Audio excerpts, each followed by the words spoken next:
Good evening and thank you for joining InventoryBase Academy. My name is Sian and I'll be conducting the webinar this evening. I'd like to start off first of all by apologising. The mic that I normally use unfortunately isn't working, so I'm having to use my computer-based microphone, so it might sound a little bit tinny and we've got a little bit of background noise. I'm hoping it won't disturb the conversation too much.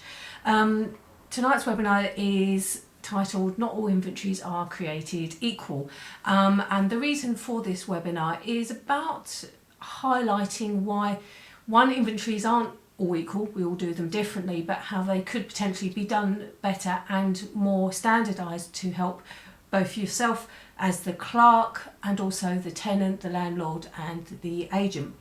So a bit of housekeeping, you'll be able to see there's a chat box normally on your right hand side. Do feel free to ask any questions. I will try and get through the webinar as quickly as possible because obviously I appreciate this is your time. You've got other things to be doing, so if questions don't get answered, don't worry, still put them in the message box and I will make sure that they're answered when we send out a copy of this recording, of this webinar and the recording of the webinar, and then answer all the questions that you may have at that point. I hope that's okay. So what we'll be covering, we're going to do a brief history of renting, and the reason I've included this is that it wasn't until I started looking at renting in its entirety, when it started, how it's evolved, etc., that I actually realised how far back it all goes and what it includes and where we are now. So I thought it would be really interesting to showcase that. We're going to briefly touch on what makes a quality inventory report, the different methodologies for using to compile a robust report, and then touch on why inventories are not all created equal, in as much as that we said we do them differently, and then how multiple platforms and templates actually can hinder the deposit adjudication process, and which in turn reflects on your reports, how you produce them, how you provide them, how they're seen, how they're used, and ultimately with the deposit schemes, if they don't succeed in protecting whoever it is that's commissioned the report, how that can cause obviously problems. I'm going to highlight the benefits of using a single platform, which is the InventoryBase platform, and also where I see the future of inventory reports. So that's where we're going to be. I hope that the webinar is going to be no more than around 45 minutes. So if you need to maybe ask some questions and can't maybe stay with us for the whole time, please ask questions and then we'll get back to you at a later stage when we send out a copy of this webinar. Right, so a brief history of renting. I wasn't aware, although renting itself is something that is steeped in history, as it says there, farms, business, property owners, everything seemed to be landlord based. Everybody worked on farms that were all tenanted, etc. But what I hadn't realised is that we'd gone from being nearly entirely renting homes and properties and businesses, etc., that we went down to around 7% of the population renting homes in 1991, which is quite a dramatic fall, and I didn't know that. And since or during that time, there's been a lot of legislation influencing how housing is managed, how people are protected, so that tenants aren't literally go into the property and then get hoofed out again. And a lot of the issues seem to be around low returns, and renting was actually became unpopular until we introduced a lot more legislation, and a balance was then struck, as you can see there, 1988-1996 Housing Act, which removed rent control, which for some was actually a detriment because obviously it kept costs down, made it easily affordable for a lot more people to rent, but it also allowed landlords to manage their properties better and also repossess if they had a bad tenant. So as you can see, the statistics down the bottom, I like my statistics by the way, 7% of the population rented homes in 1991, ASTs were introduced in 1988, and then we had the Housing Acts in 1988 and 96 in regards to allowing landlords to repossess their property.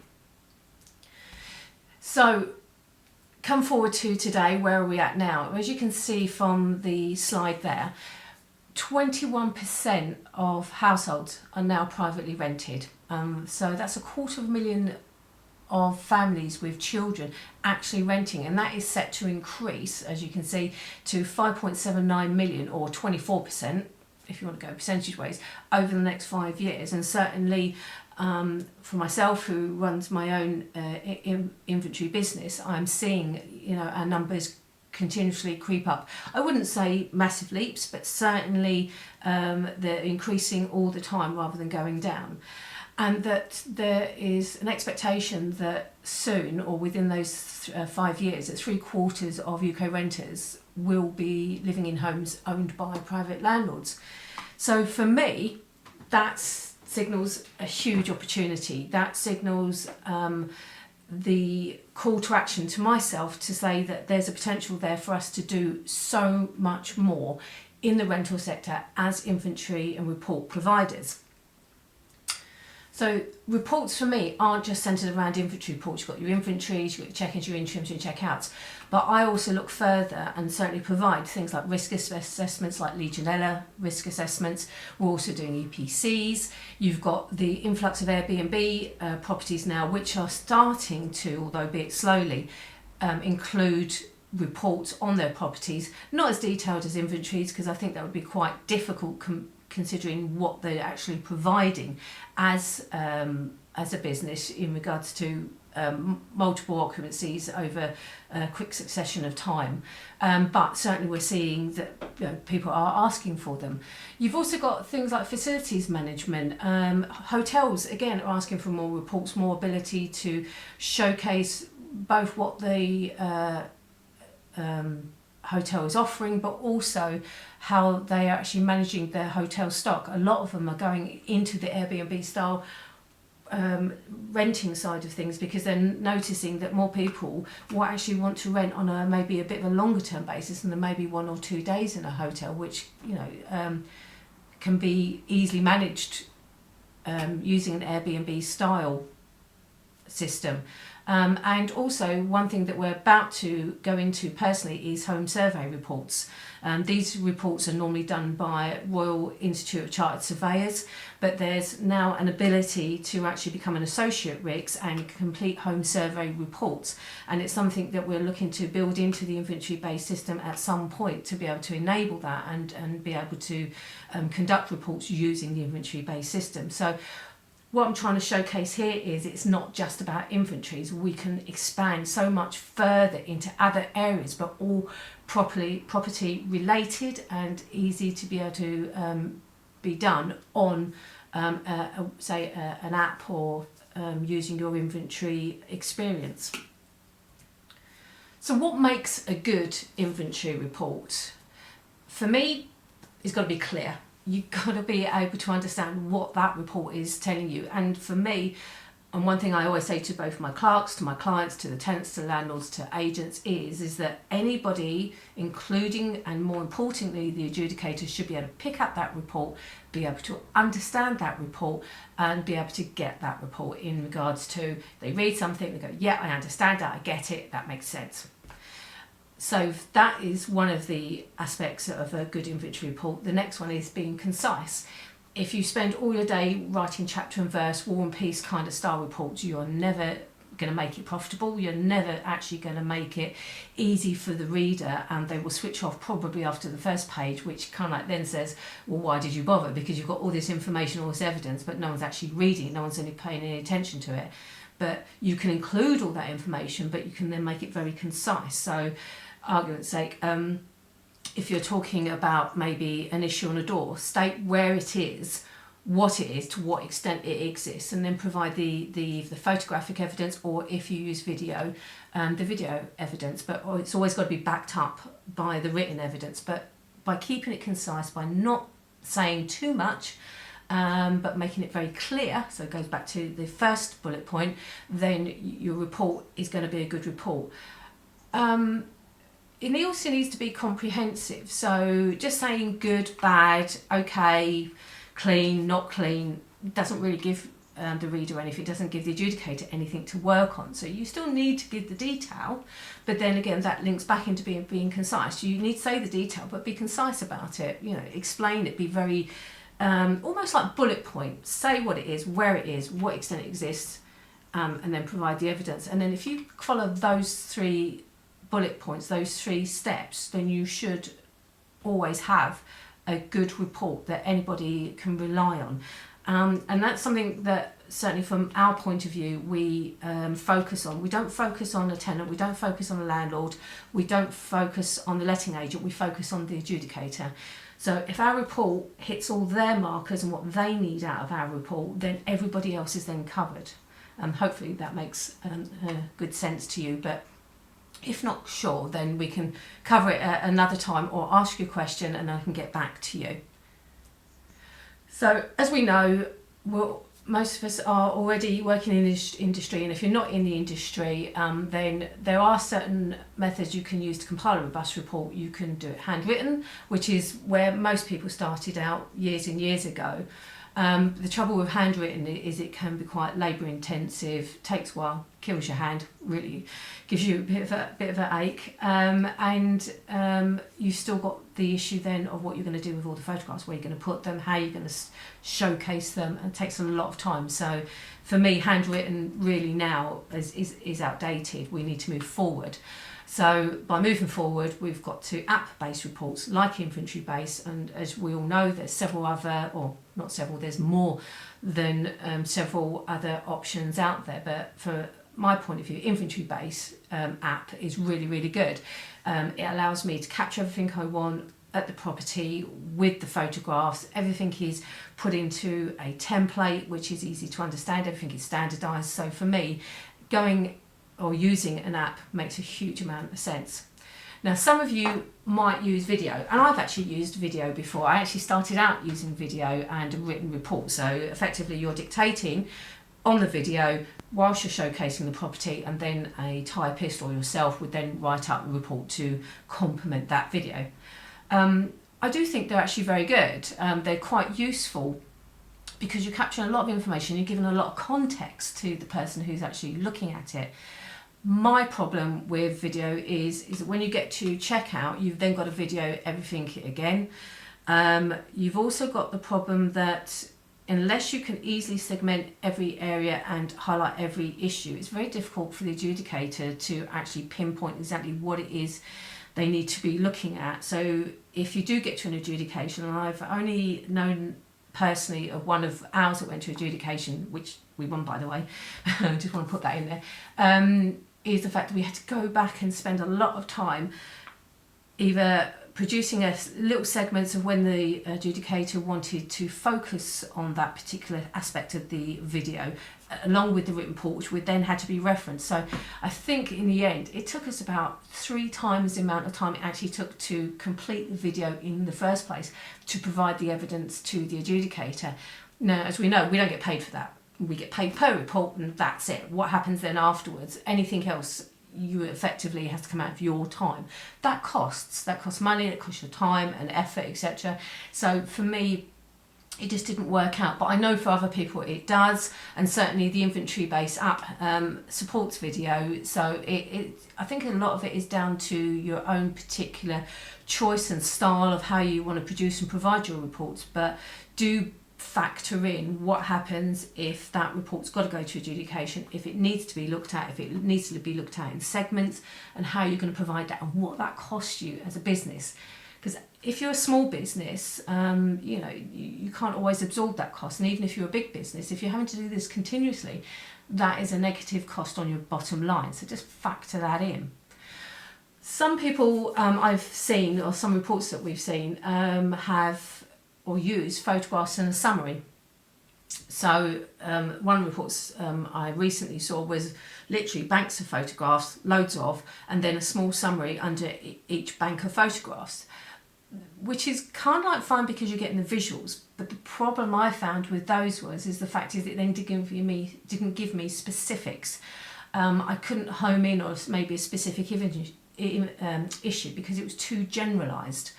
So whereas I got the visual of it, I then couldn't do much more with it.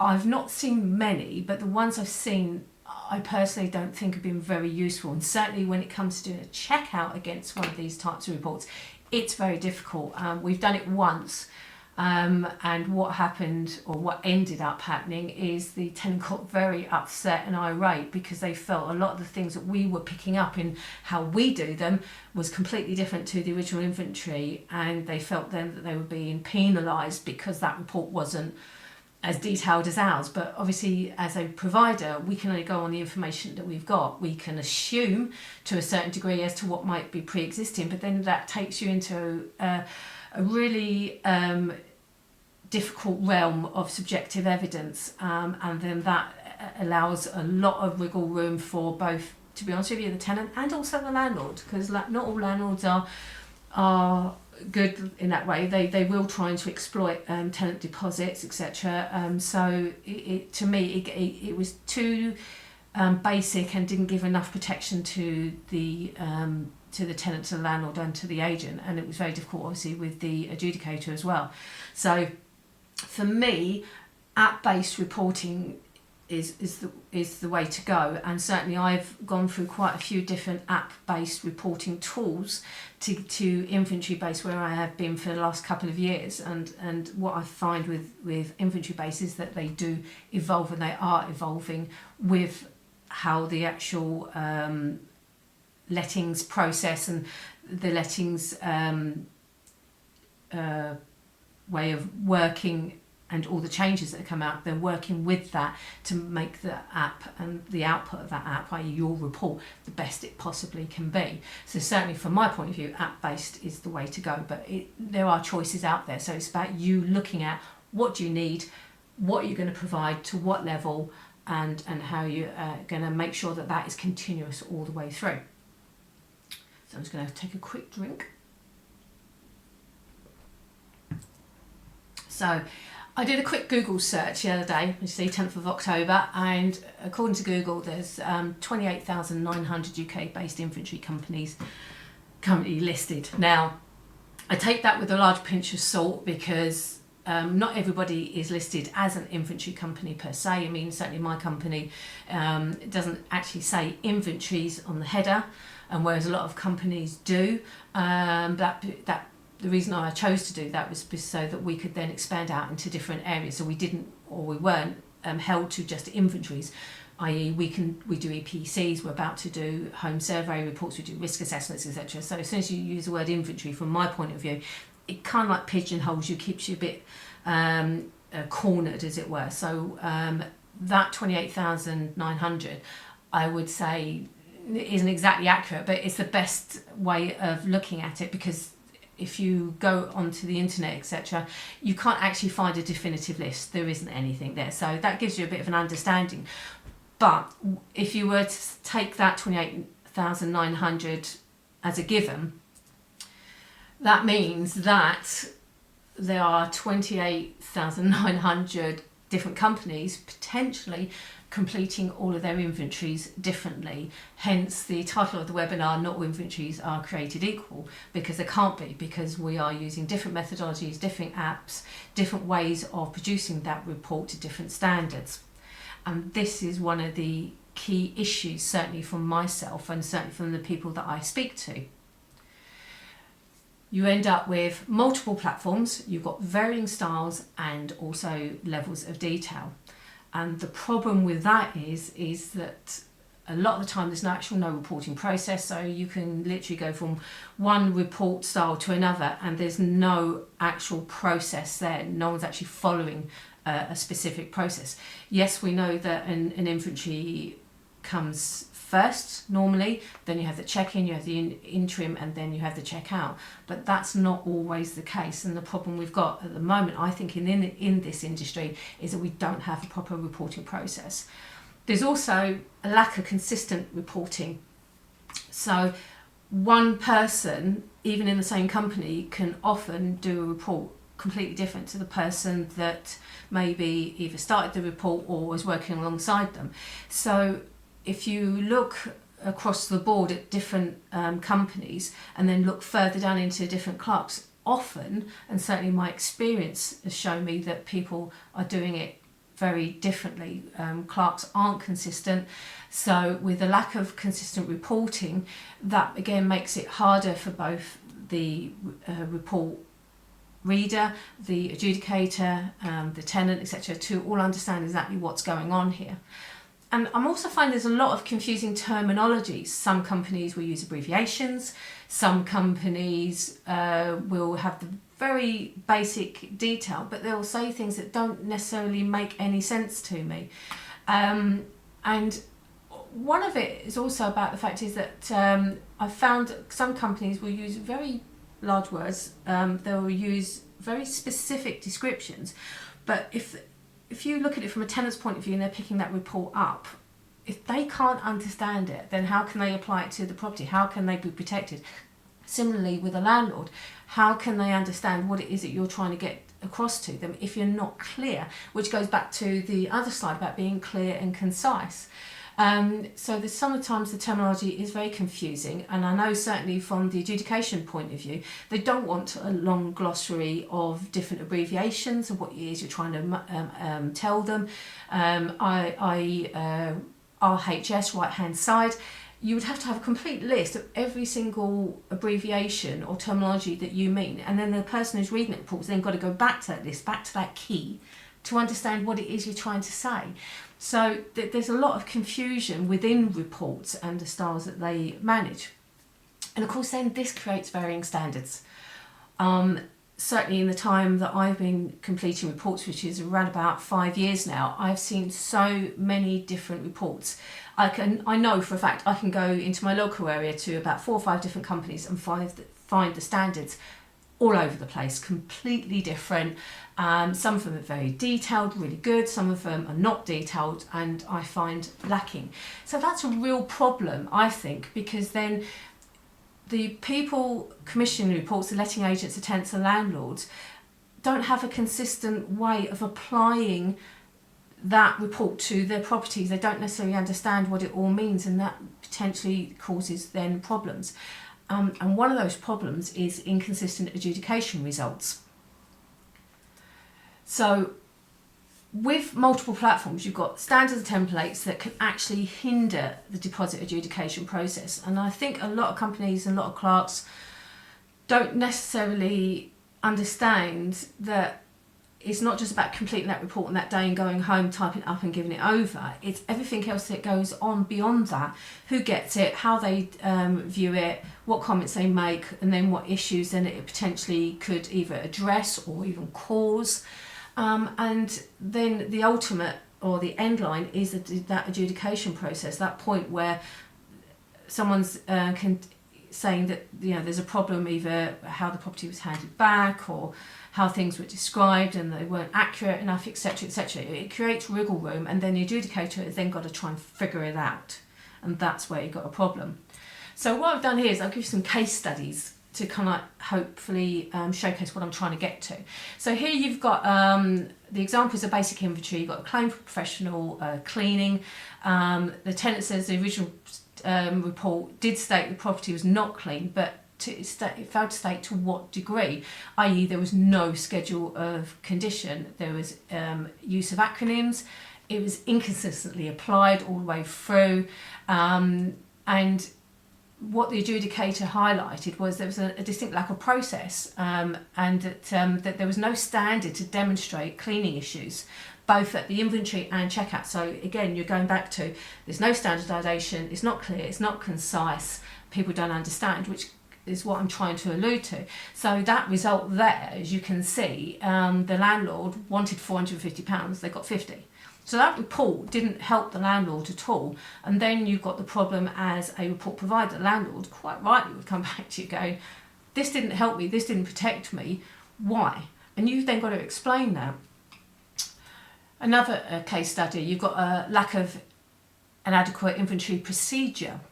And apparently that there was checkout procedures carried out, but there was no actual inventory. So from my point of view, how can you conduct a checkout if you've got no inventory, because you've got no standards, you've got no starting point to go from, and you've got no way of then proving the difference. And that is the whole point of an inventory and checkout, i.e. capturing what your starting point is as you hand the property over to what it's like when you're handing the property back. If you don't have a starting point, you're not going to win at checkout. And this is the problem that are having, or the adjudicators are having, in regards to reporting processes. And as you can see there, the landlord's claim was reduced by 61%, losing the landlord over £900. And if I was a landlord, and I've been a landlord, and I know a lot of people in the industry, in the inventory business, are either landlords or have been, that is not acceptable. You can't run a business if you're losing money because someone hasn't done their job properly or haven't provided a report that would protect you. I'm not saying that every report will always get it right. I'm not saying every report will protect a landlord, because it all depends on what happens, what they do, what the tenant does, and how the adjudicator actually views that report. But our job is certainly to make sure that that report is robust and comprehensive and clear enough to provide the best possible protection. It's not 100% proof. It can't be, it won't ever be, and I would argue anybody who said it would. But it does clearly showcase that there's issues in regards to how this procedure or lack of procedure was applied. You've got another one here, this one's a personal favourite of mine. You've got a landlord here claiming for cleaning small damages. The original inventory for a 5-bed house was 35 pages with 27 pictures, which immediately for me was a case of, well, no, that's way too low, that's not enough information. And then you've got an outgoing checkout that was 298 pages with over 1,000 photographs, and it was completed by a different company. So this is going back to what I was saying earlier in the slides, is the fact is you've got different standards being applied, different methods, different processes being applied, and then the tenant is basically left with a very big comprehensive report saying all these issues exist at checkout, which they might do, but it's about proving then, did they exist at inventory? And clearly here, there's not enough information, there's not enough consistently applied detail to be able to provide the adjudicator with enough information to be able to make a proper adjudication decision. And clearly here, you're seeing the tenants arguing that the original report was basic, it failed to pick up existing issues and couldn't be relied on, and the adjudicator agreed.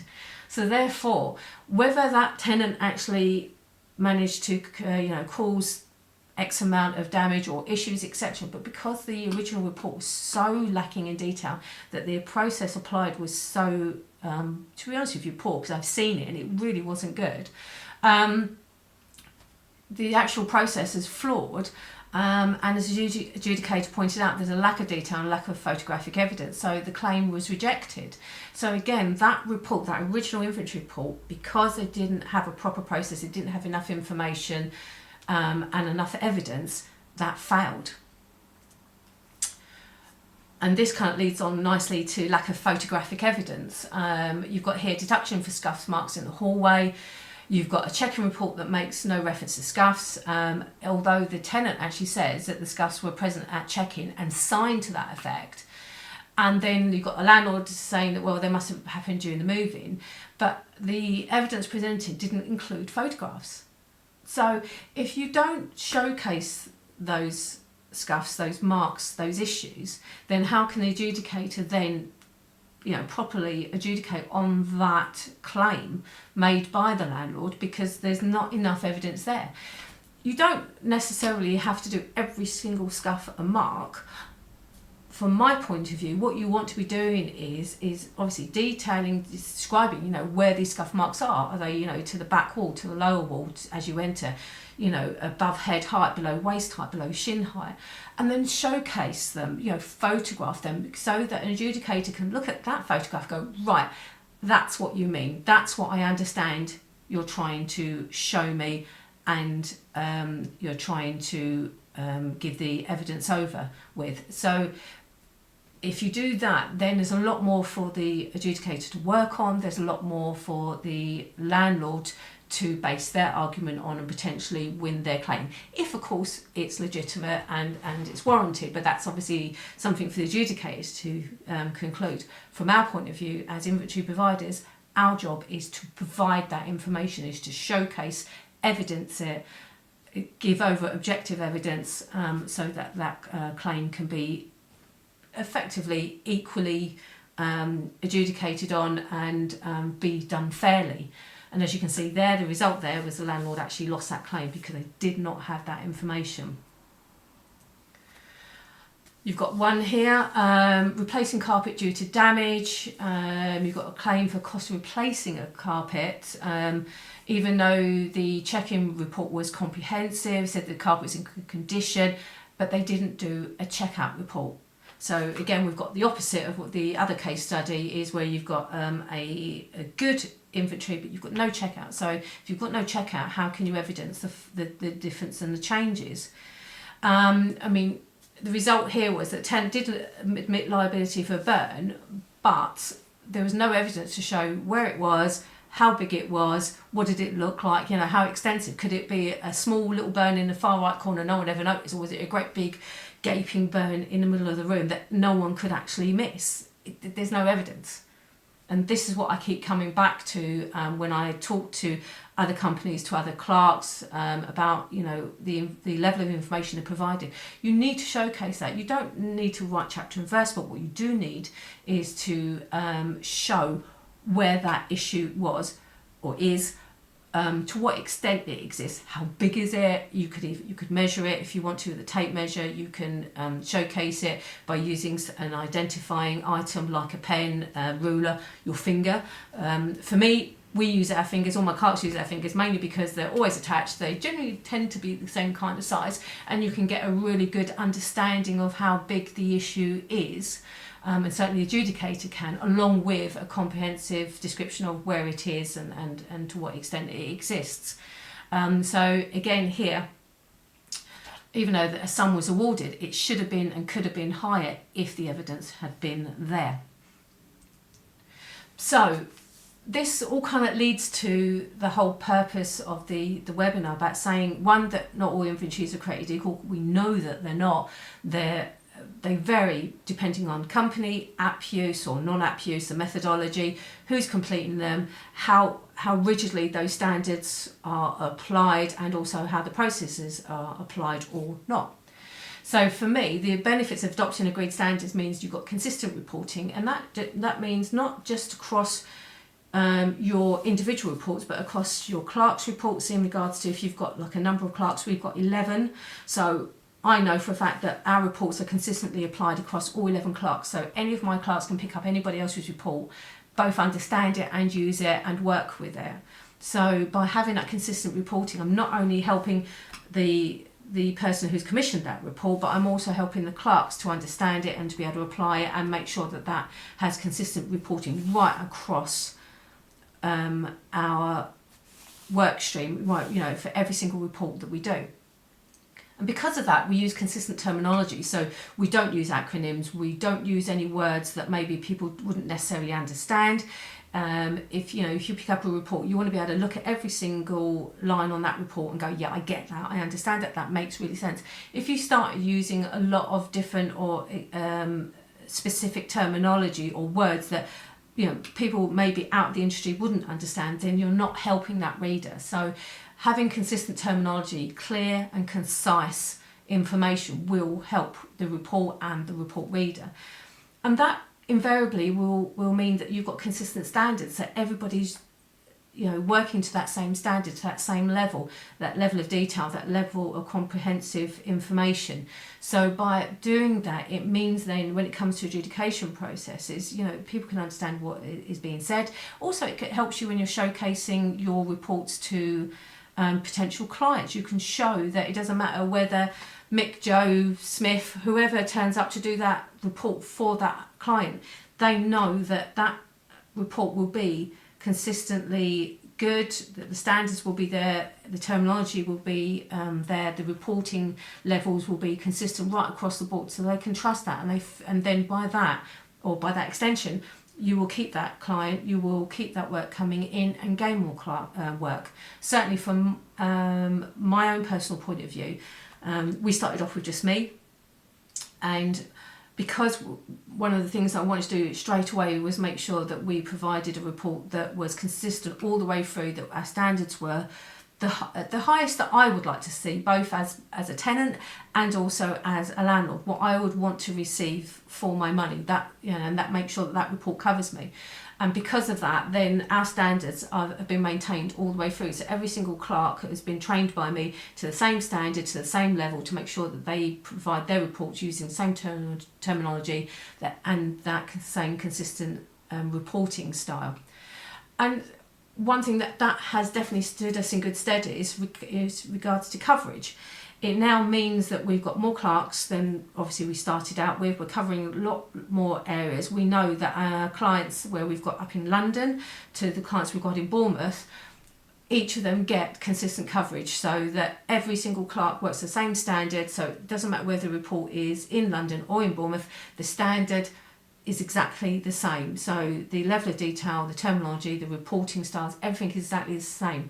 And from that point of view, the clients themselves feel that they've got a good service, it's reliable service, and that way then you can build on that. And certainly we've picked up quite a few clients that have maybe left an agent that originally that worked with us, and they've gone to another agent, or they've set up a new business or gone to a new service. Like one of ours is a social housing company, and they've taken us with them purely on the basis that they know that they can trust us, they can rely on us, we do the job that we say we do, and they know the standard is going to be the same no matter what. And that for them is very, very important. So there are huge benefits to adopting an agreed standard. And certainly then that equally applies to the actual platform you're using, or the system or the service you're using. It will allow you to standardise that terminology. It gives you standardised templates. Certainly InventoryBase at the moment, they've got a whole library of templates which can be used. Because I know when I first started out, it was really, really difficult to understand exactly what I wanted to put across, how I wanted to put it across, how I wanted to showcase it. Because to me, you know, how your report is both viewed and read is equally important. So you can have as much information in your report as possible and be really, really good. But if the client can't see that because it's all over the place, and there's no standardisation of template, you know, it's not, each room information isn't applied equally, i.e. each room starts with a door and then a door frame and a ceiling and lighting and so on and so forth, they will switch off. And it becomes complicated for them, and they just won't bother.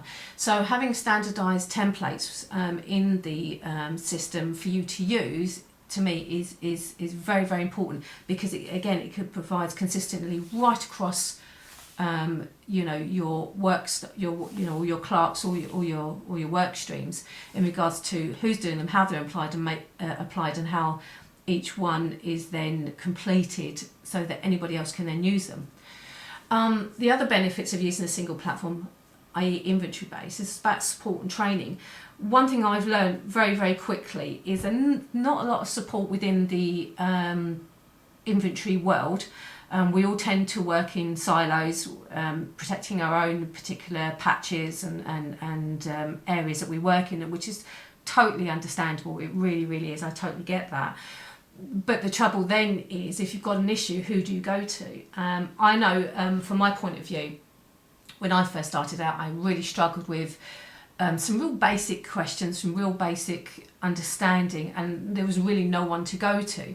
So one of the things I've done, certainly as I've gone forward, is I've tried to support other companies. Now, some people would say, well, actually, aren't you doing yourself out of work? So, well, no, not really, because I actually found it quite useful, because if sometimes I've had work that maybe we couldn't complete, we're really busy, I've got a network of people I can then say to them, like, you know, I know how you work and etc., and I can put a client towards them and know that they will be looked after, and that in turn will make the client trust me, and it builds good relationships. But it also means that I can support other people in a similar position to myself, certainly when I first started out, and give them the benefit of my knowledge, albeit only 5 years, because I know there's plenty of people who've got, you know, years and years of knowledge and experience, but just giving over what I can, and just support those people so that they know that it's just not alone. And sometimes if you've got a burning question and you feel maybe it's a bit of a dark one, but you still need to know it, you've got someone to go to. And that's something at InventoryBase Academy where we are really focusing on, about that everyday support, about showcasing what a clerk needs and has to do, and how we can support them and give them real-time support, not just loads of bump and leaflets, etc., but actually a phone call, a helping hand, an understanding of what it is actually is needed. And within that is the training side of things. So with InventoryBase Academy, what we've done is we've written a comprehensive training package in real time, i.e. what's it really like when you get to that front door, which way do you go, how do you do it, what the pitfalls are, what you should be focusing on, and real time help and understanding and something you can apply, rather than just maybe a training package that reads a lot but doesn't really give you anything. Because a lot of the time it's okay, great, I've got to a property, what do I do next? And a lot of training that I've certainly seen and attended doesn't really give me that. I just haven't got that. So we're trying to focus on that, so that when you walk into a property, you know where you should go, you know what you should do, how you should secure your safety, what kind of things you're looking out for, and give you real-time examples so you can go, I get that, I understand that, and you can apply it. The other benefit of a single platform is it's scalable. InventoryBase itself is evolving all the time, certainly has been since I joined it. And what we're finding is it's just not limited to inventories. We're now doing risk assessment templates. We have got so many other different types of templates for different types of working in the hotel industry, for Airbnb, and certainly once we've got 4 staff being trained as associate RICs, which will take about 2 years to fully train them, but that means then they will be part of RICs, and from that our intention is then to provide the templates to be able to actually do those home survey reports within InventoryBase, again to make it all seamless in regards to the kind of work streams you're offering your clients, because they all are property related. So to me that makes more sense. The other benefit of a single platform is the access to more clients, because if your clients are already using a system like InventoryBase before they come to you, by the fact that you can actually offer that already to them, you understand the system, you've got the templates, you've got the working methodology in there, it gives you more access to those clients. And it also means then, if you are part of some of these panels that use InventoryBase, then there's an ability there also to take on more work from these panels, because again you're using all the same systems.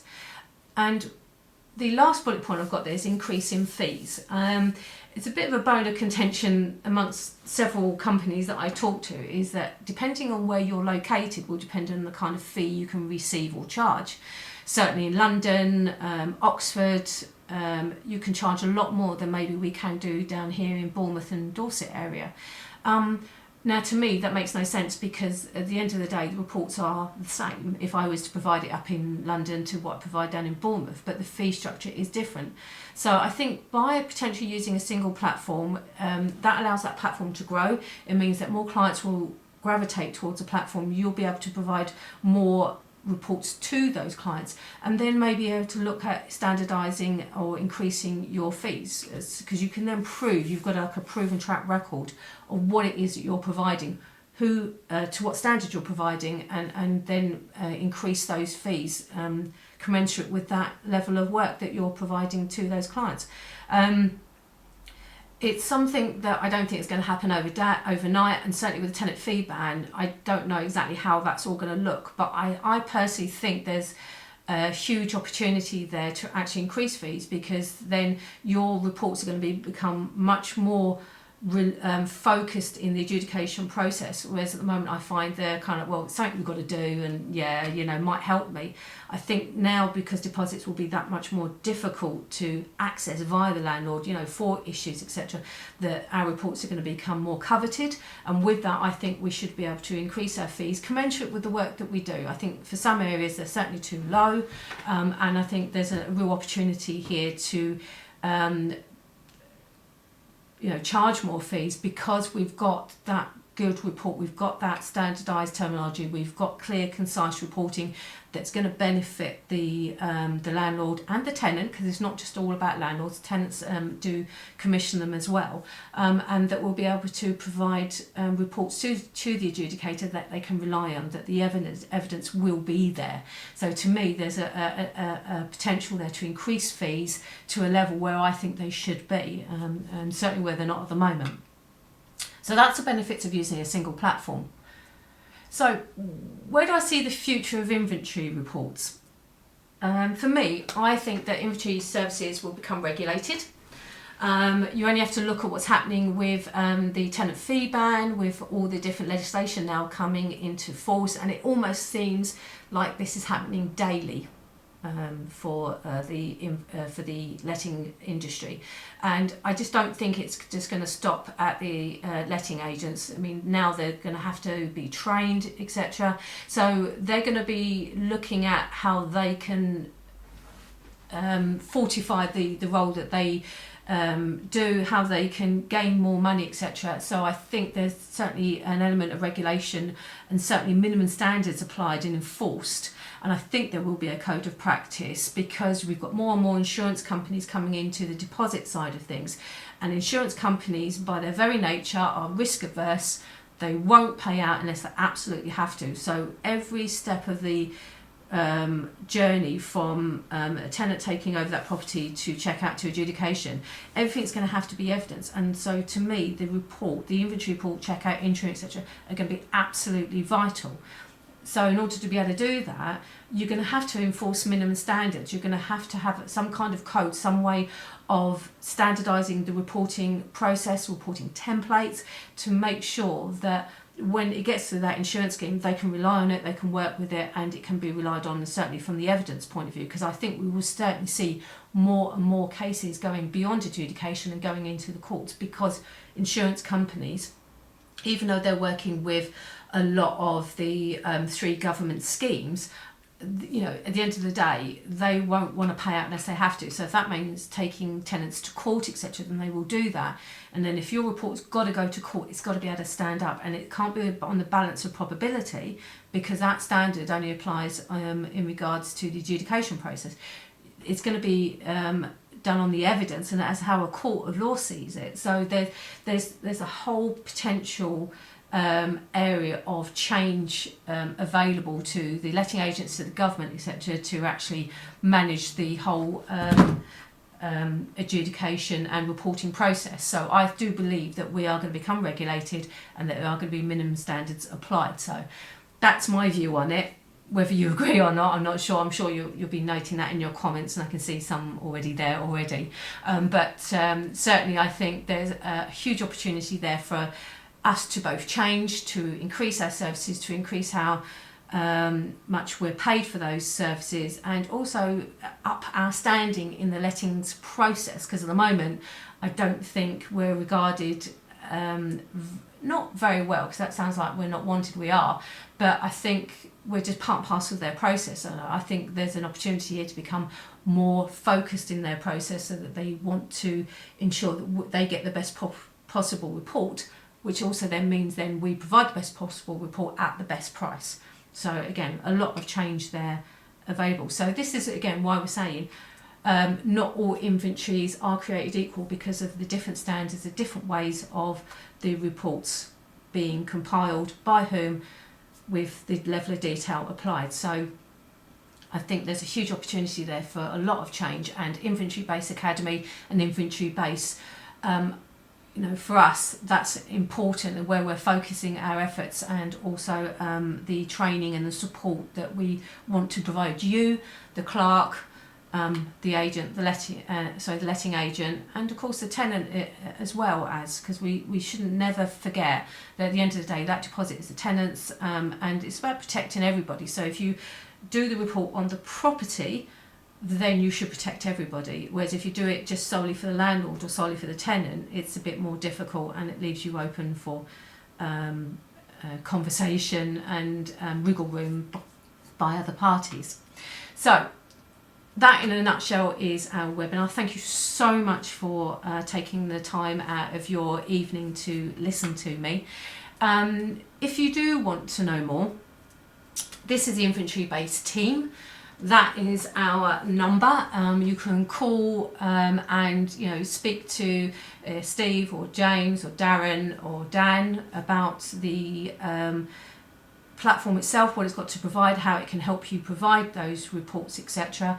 And then myself in regards to any training issues or needs, or want to go over how to do things, or you're not quite sure about how to go in regards to maybe your reporting style or templates, or you've got issues, or you've got a burning question, do feel free to give us a call. Again, thank you very much indeed for attending the webinar. We will get back to all your questions. I've got quite a few there, but I'm very conscious of the time. So what we're going to do is take all those questions and then email them back out with the copy of the webinar to you in a PDF, so that you can see both the questions and the answers, and everybody then can see what was being asked, because sometimes that also might be relevant to yourself. So again, thank you very much indeed for attending, and I wish you a very good evening.